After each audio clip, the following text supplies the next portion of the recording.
Welcome to Reading with Kermie. Kermie here. I just got finished doing my Kermie karaoke video.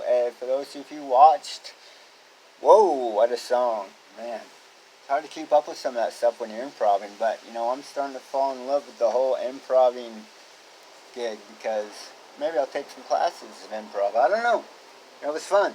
And Kermie karaoke is fun. Sharing myself with everybody else. I'm just having fun and having a good time with it. But welcome to Reading with Kermie, and don't sweat the small stuff, it's just small stuff. So, wow, after all that excitement, this is a great chapter. Listen to this. Allow yourself to be bored. Yes, that's a good one. So let me get started right away. For many of us, our lives are so filled with stimuli, not to mention responsibilities, that it's almost impossible for us to sit still and do nothing, much less relax. Even for a few minutes. A friend of mine said to me, people are no longer human beings, we should be called human doings. Yeah, indeed. I was first exposed to the idea that occasional boredom can actually be good for me while studying with the therapist in Laconia, Washington. A tiny little town with very little to do. Been there. Yep. After finishing our first day together, I asked my instructor, what is there to do around here at night?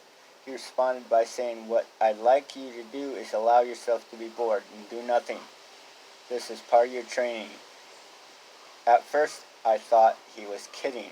Why on earth would I choose to be bored? I asked.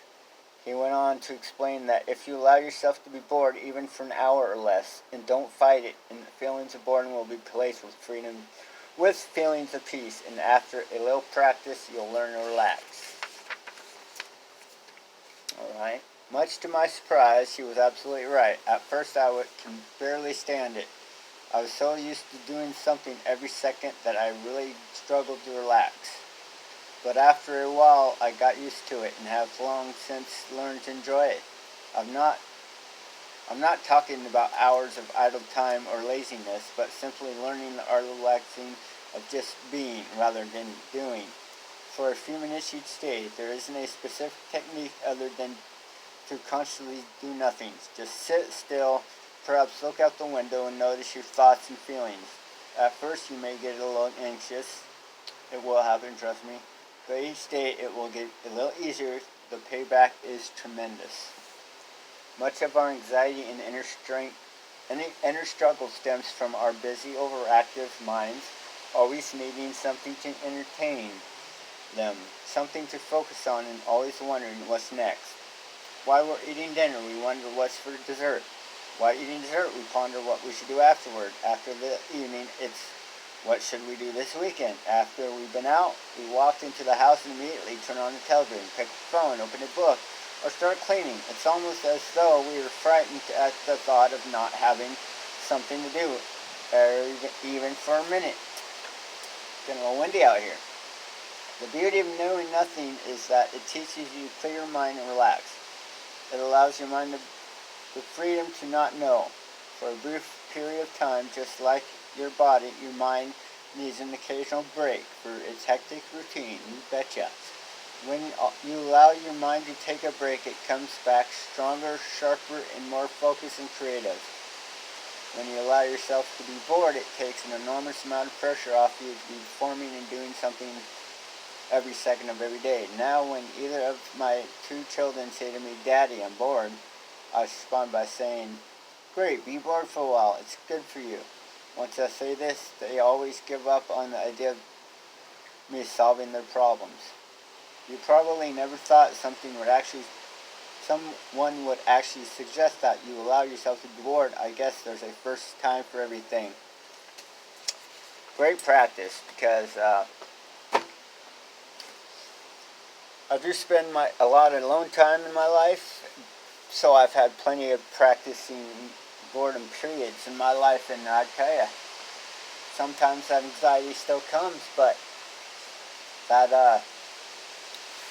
giving that time for boredom in your life is so important, because it does teach us to relax, to not be in emergency mode all the time. So, yeah, that's my suggestion as well as the guy in the book who wrote the book. Try to be bored, even if it's for 5 minutes, 20 minutes, whatever. It's nice, it feels good, and it's very healing. I've been spending, like I said, since I've been spending a lot of time alone lately, I've been having a lot of that time, idle time. But it's good. It's good. It does also, at first, you will get anxiety. Trust me. I'm telling you from experience. But if you stay with it, like the book suggests, just learn to be at peace with you and being. And, you know, it's still an everyday practice for me. So, what do I know? I'm just sharing my experience with you and hoping that will continue with all of us. So, love you guys, and I will talk to you later. Have a great day.